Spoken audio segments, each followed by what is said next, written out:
So the other day, you went to a little baby concert. How was that?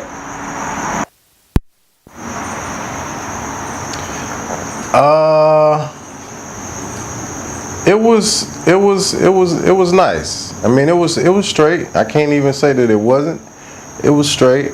A lot of things I noticed. You know, I'm speaking from the average working man perspective. I've been watching hip hop a long time, just about my whole life. I am 36 right now, so I've been following hip hop since I think the earliest hip hop that I can remember that it hit me and it stuck to me. The earliest video that I seen, I think I was probably 6 or 7. And I woke up in the middle of the night. I remember it like it was yesterday. It was storming outside. I woke up in the middle of the night, and this was the only year that we had cable. After that, my dad turned the cable off because he just didn't want to pay the bill. He said it was too much. So we had some kind of promotion, you know, for cable. They gave us cable for I think 6 months, something like that, and they turned it off. Never had cable again. But I always followed hip hop, you know, through friends, mixtapes that you know, people used to make stuff like that. But I think it was about 87 or 88. Woke up in the middle of the night, storming rain. And the song that I heard was Fight the Power, Public Enemy. And if someone could probably see my face then, the only thing they probably would have seen was my eyes glowing off the screen, because I was stuck. I was sitting there looking at it. I never heard anything like it. You know, I was about 7 or 8 years old, maybe 6 years old. I can't even really remember exactly how old I was, but most of the music that I was hearing then were tapes that my dad had, Prince, stuff like that, you know what I mean? A lot of R&B, stuff that my mother had, Shaka Khan, stuff like that. You know, I hadn't heard any like rapping hip hop. You know, they were playing, you know, a little bit of snippets, you know, in R&B songs. You know, they would put a little rap verse in there, but rap then versus rap now was totally different. You know, you get a little piece of a rap verse in an R&B song versus today, you get mostly a rap song with maybe a little R&B on the chorus. But that was the first time that I actually seen hip hop scripted, I should say, because hip hop was going on all around us. You know, we are hip hop. The culture that we are involved in is hip hop. Name some things about the concert that was nice, or how was it set up?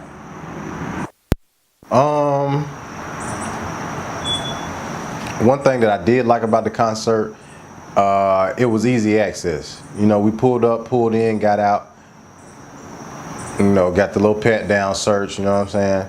Shout out to my man who who runs security. I ain't gonna say his name on tape, but my homeboy or whatever. But you know, it took us literally 5 minutes from the time we parked the car to get in, you know, by the stage. Wasn't a lot of people there, you know, just yet when we got there. You know, it was maybe a good 75, 100 people out there when we got there. So you know, it was starting to pile up, but it wasn't really piling up like that. But that was one thing that I liked. Another thing that I liked about it was, you know, we were able to take our camera in there. You know, go figure that. Most places say, hey, no cameras. You know what I'm saying? You got places you go now, they'll tell you, turn your cell phone off. No cell phones. So by them just even allow us to go in with the camera, you know, that's good. Maybe I shouldn't even be saying that, because maybe next time they won't allow cameras. But they did this time. And shout out to the guy who pulled up beside us as soon as we pulled in. and we didn't have tickets, and he sold us tickets. So shout out to him, because even us buying tickets from him, hopping out of the car and getting inside, it still literally took like 5 minutes. So that was what I liked about it. All right, so the rappers that opened up for Lil Baby, what's your opinion on them?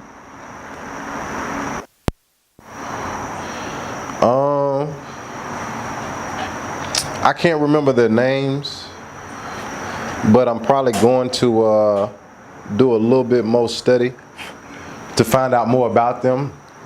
But I will say this, as far as Charlotte, period, you know.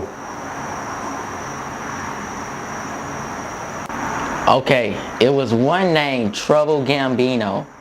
What you think about him? The one with the dreads.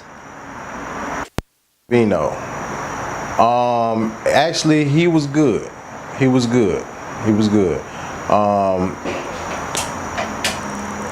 What I was gonna say is, basically, you know, with Charlotte, niggas got to do better, man. Niggas just got to do better with the whole support game. You know what I mean? Like I always say, you know, if you got, I'm just gonna throw some names out there. There's no, you know, shot at anybody or anything like that. But if you have, you know, a Future, a Gucci Man, you know, Rich Homie Quan, and you have all these guys that have these mixtapes in these mom and pop stores, you know, right here in the Charlotte area. And if you're a local artist and you walk into one of these mom and pop stores, and you know that your field of expertise is rap, and you're into the rap game and you have CDs, you should feel a certain type of way when you're seeing a CD from someone from another state in a store that you're local to every day. That should make you on your grind say, I need to have my CD in the store that I'm going in buying blunts every day, you know.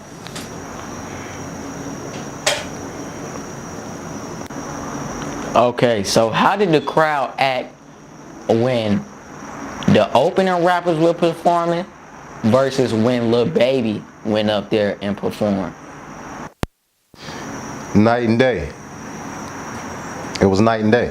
That's why I say that, you know, as Charlotte as a whole, Charlotte has to do better, because there really was no difference.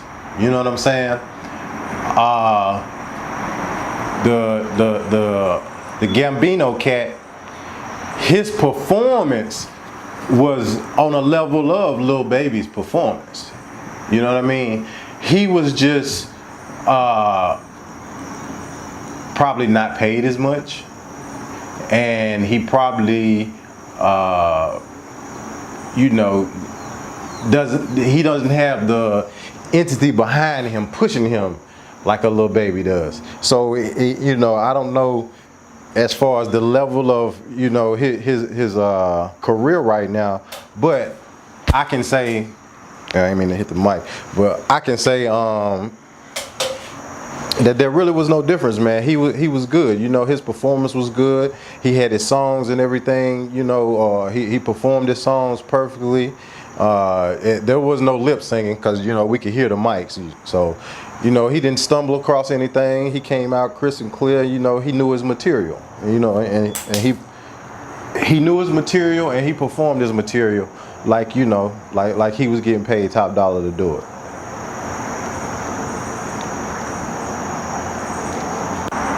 All right, so they said it was gonna be a car show out there. How did that go? Well, I didn't really see it like a car show type, you know, type setup. I'll say this, just in my personal opinion, I feel like what was done there could have been done, you know, a little bit closer to the city. Probably would have drew a lot more people. You know what I'm saying? Might have cost, I don't know the ins and outs, so it might have cost a little bit more to get a, you know, a spot in the city, but, you know, hiring security and having it at a park, You know what I'm saying? Could have had it at, you know, one of the parks in Charlotte. You know, charge people as they come in. You know, what have you. I just feel like that location probably, you know, probably played a little factor in the turnout, and probably as far as the people who wanted to come out that had the cars, you know what I'm saying, the nice cars. We really done kind of faded away from the car show type thing. Like back in 2005, 6, 7, it was more of the car show. Now it's more these niggas wanna, you know, they want to show you that they got Gucci on and you know, tight clothes and stuff like that. You know what I'm saying? Niggas ain't trying to pull up and show you they got new candy paint on a old school with some big rims no more. You know, that's kind of like done faded out a little bit. Still deep, you know, deep in the South, niggas still do it. You know what I'm saying? We here in Charlotte, you know what I'm saying? You'll see it here and there, but it's not as frequent as it used to be. Probably other towns it still is, but you know, now the rap game has carried the image of the old school, you know, Chevy rider. You know, that's like a thing of the past, and now, you know, most dudes nowadays, you know, they fronting until they can get themselves into a Bentley, or you know.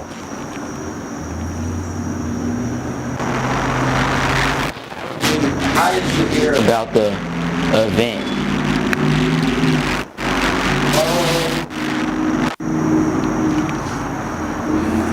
I think I heard it on the radio. Yeah, I heard about it on the radio, and they really made me feel like on the radio. I know how these things go because I done lost money before trying to capitalize on a bike show, you know. And I've been to bike shows where there were so many people to where, you know, you really couldn't move like you wanted to. And I've been to a bike show where I spent a lot of money trying to make, you know, money off of those expected people, and then they didn't show up. You know what I'm saying? So sometimes timing, you know, it plays a big factor in, you know, events. You know what I mean? So, yeah. Do you think the radio is a good advertisement? Yeah, but I will say that you got to have more than that. You know what I'm saying? Like you got to have so yeah, you got to have more than that. The reason why, you know what I'm saying, I would say you got to have more than that is because now it's like the radio used to be, you know, the internet for us. You know, you used to be able to communicate through the internet, but it's now it's like social interaction has surpassed just the radio, because everybody can go on their phone and you know, whatever songs that they like, they can download them to their phone, go to the car, plug it in, and play it out of the car. So, you know, you don't really hear a lot of, you know, people playing things for the radio unless it's an older crowd. You know, like me, I'm in the older crowd. I still listen to old school radio majority of the time when I'm riding in the car. If I'm even listening to the radio, most of the time I'm not even listening to the radio. I'm just, you know, I'm just riding and thinking about things that I have to do. You know what I'm saying? So I just happened to turn the radio on that day, and I'm, you know, I'm hip to the, you know, Lil Baby song. I like that song. You know what I'm saying? So when I heard it, you know, I figured I had to go get my hair cut, as you see, you know, fresh. But yeah, I had to go get my hair cut Saturday, and where they were having the event was 5 minutes from the barbershop. So why not? You know, swung by and checked it out. You know, it was straight. But I will say, social media advertisement on the radio and what you call? Yeah, we coming. All right. You got to be on that internet, you know, and get you know, get that advertisement on that that social media, you know, because once you get to social media is what they call today the wave, you know what I'm saying, or clout, or you know, various terms that they use nowadays to mean attention, drawing attention to a certain thing. You know what I'm saying? You got to stay on top of that. That's a jewel. You know what I'm saying? If anybody see this that's paying attention, you know what I'm saying, to life and, you know, whatever they trying to do in life, you have to pay attention to what people are paying attention to. And that will be your price point.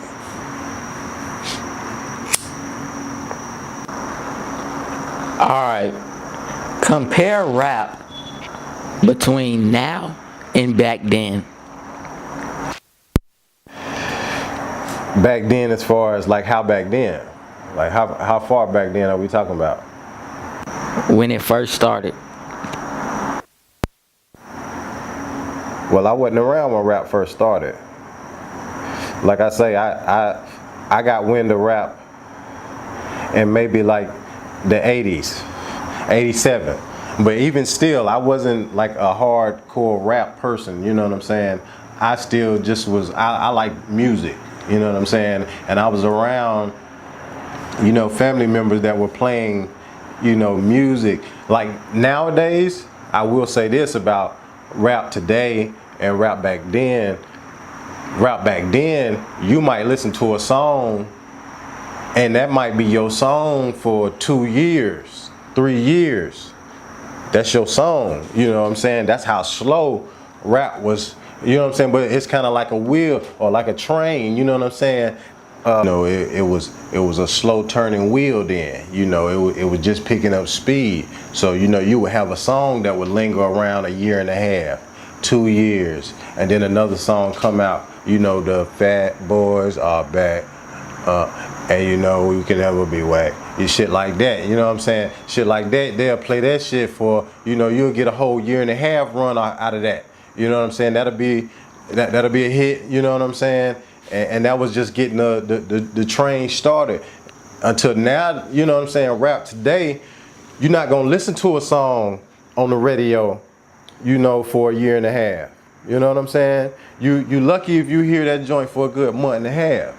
You know what I'm saying? 2 months. And they gonna have a new joint to spin for you. You know what I'm saying? So now, if you want to use the same analogy, you know that train is off and running now. And they got so much coal they can throw in there, you know what I'm saying, a rapper here, you know what I'm saying, a rapper there, throw them in there, you know what I'm saying, and keep that train rolling, because they feeding these cats money, and it's, you know, it's really a big illusion, you know, to the youth out here as to, you know, what direction they should be heading in their life with what they need to be doing, you know what I'm saying, to set up their future for themselves as they viewing these rappers, you know what I'm saying, with the money and the jewelry and all that, you know what I'm saying, that's the cheese on the trap. Man, we got more of that coming for you too.